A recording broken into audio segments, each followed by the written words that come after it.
Students, আশা করছি তোমরা প্রত্যেকেই ভালো আছো এবং সুস্থ আছো। আমি Angashree Bhattacharya, Siliguri primary teachers training college and Siliguri টেলার বিএড কলেজের বিএড ফোর্থ সেমিস্টারের একজন ট্রেনিং। আমার মেথড সাবজেক্ট হিস্ট্রি। আজ আমি ইতিহাসের যে বিষয়টা নিয়ে তোমাদের সাথে আলোচনা করব সেটি হলো ক্লাস 8-এর চতুর্থ অধ্যায়ের ঔপনিবেশিক অর্থনীতির চরিত্র থেকে রেল ব্যবস্থা নিয়ে। আমরা আগের দিন পড়েছিলাম চিরস্থায়ী ব্যবস্থা সম্পর্কে এবং আজকে আমরা জেনে নেব রেল ব্যবস্থা সম্পর্কে। এই রেল শব্দটির সাথে তোমরা প্রত্যেকে নিশ্চয়ই পরিচিত। আমরা কম বেশি প্রত্যেকেই রেলগাড়ি করে এক স্থান থেকে অন্য স্থানে যাতায়াত করেছি এবং সেটা খুব কম সময়ে, তাই তো, অন্যান্য যানবাহনের তুলনায়। তবে আজকে আমরা এই রেল ব্যবস্থা পড়তে গিয়ে জেনে নিব যে রেল ব্যবস্থা কবে প্রথম স্থাপন করা হয়েছিল, কে প্রথম স্থাপন করেছিল এবং প্রথম কতদূর রেলপথ স্থাপন করা হয়েছিল এবং রেলপথ স্থাপনের উদ্দেশ্য কী ছিল বা তার কিছু কয়েকটি কারণ, সেগুলি চলো আমরা বিশদে জেনে নিচ্ছি। এই রেল ব্যবস্থা সর্বপ্রথম স্থাপন করেছিল লর্ড ডালহৌসি এবং সেটা কত খ্রিস্টাব্দে? 1853 খ্রিস্টাব্দে। প্রথম দিকে লর্ড ডালহৌসি বোম্বে থেকে থানে পর্যন্ত এই রেলপথ নির্মাণ করেছিলেন।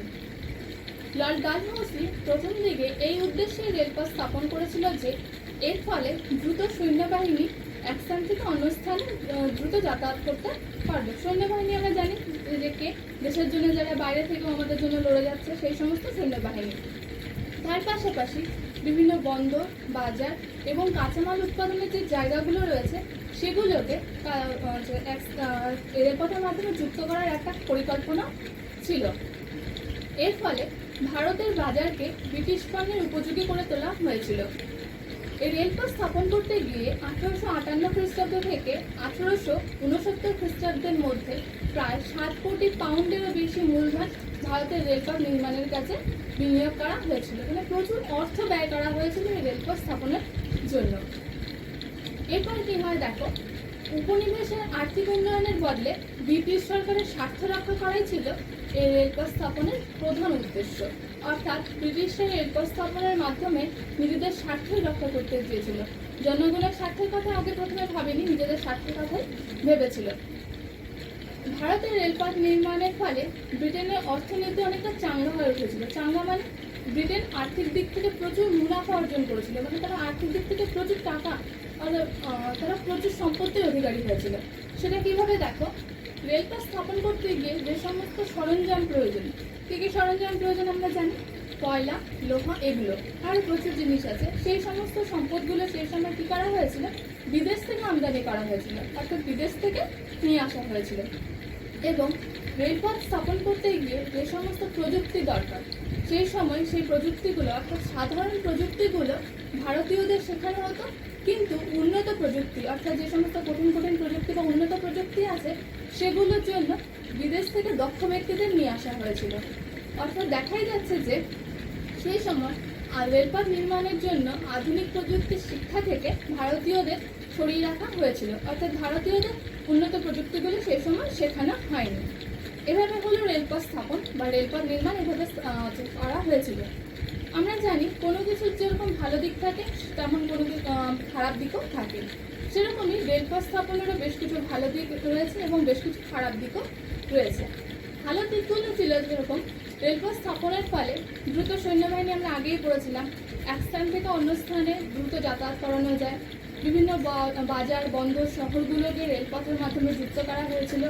ভারতের বাজারকে ব্রিটিশ পণ্যের উপযোগী করে তোলা হয়েছিল। এগুলো ছিল রেলপথ স্থাপনের ভালো দিক।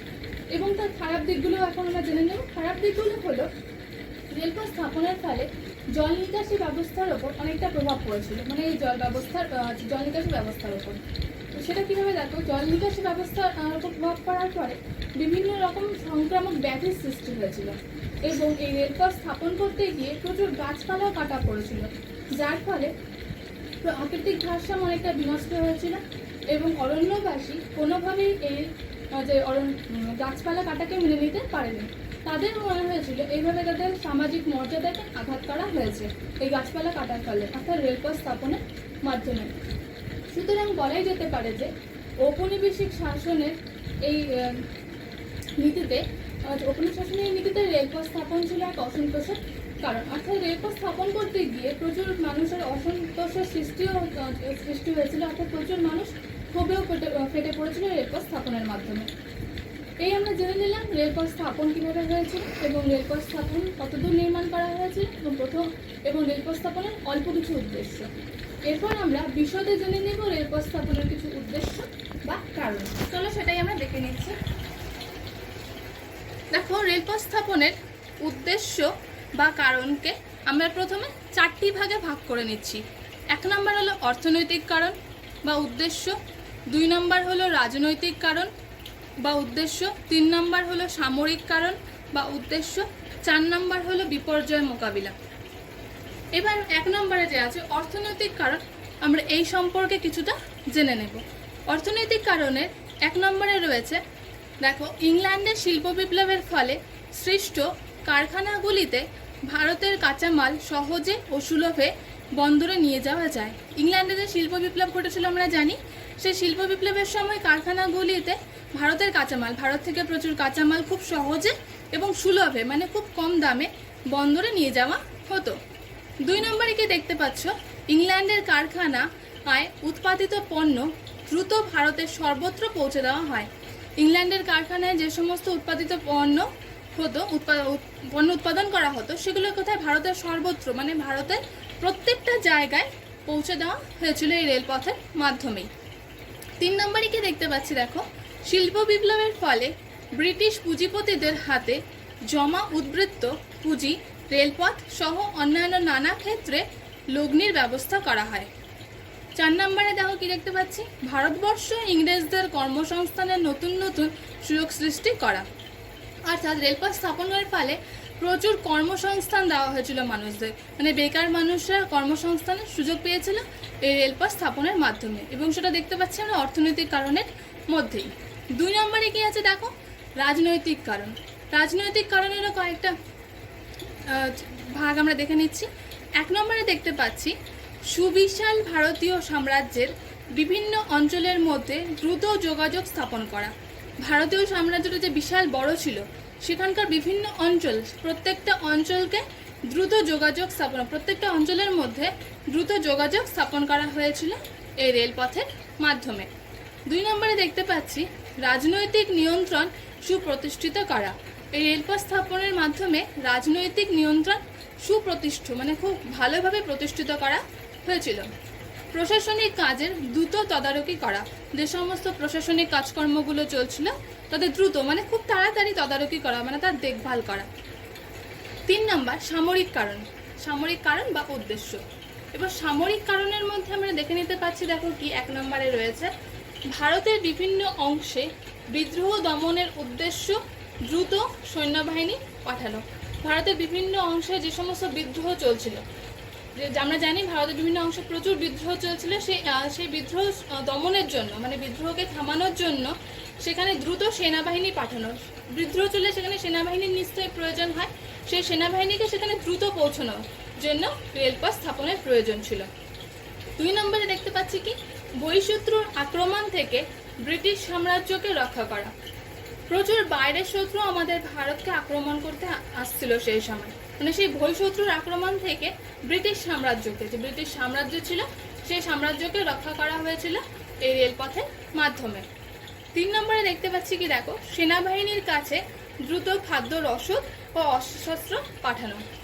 আমাদের জন্য যে সমস্ত সেনাবাহিনীগুলো বাইরে লড়ছিল সেই সেনাবাহিনীদের কাছে দ্রুত খাদ্য রসদ, অর্থাৎ তাদের খাদ্য মানে তাদের খাবার এবং অস্ত্রশস্ত্র, তাদের যুদ্ধ করার জন্য যে অস্ত্র প্রয়োজন সেই অস্ত্রশস্ত্র পাঠানো হয়েছিল এই রেলপথের মাধ্যমে। এরপর আমরা লাস্টে চলে আসছি বিপর্যয় মোকাবিলা। বিপর্যয় মোকাবিলা মানে আমাদের প্রথমে কি পড়ে, বিপর্যয় মোকাবিলা। বিপর্যয় শব্দটার মানে কি, বিপর্যয় মানে হচ্ছে প্রাকৃতিক বিপর্যয় বলতে পারি আমরা, সেটাই দেখতে পাচ্ছি এখানে। দেখো, ঔপনিবেশিক ভারতে দুর্ভিক্ষ সহ নানা প্রাকৃতিক বিপর্যয় ছিল নিয়মিত ঘটনা। সেই সময় কি হয়েছিল, ঔপনিবেশিক ভারতে প্রাকৃতিক বিপর্যয় প্রত্যেক নিয়তই ঘটে চলছিল এবং সেটা নিয়মিত ঘটনাই ছিল।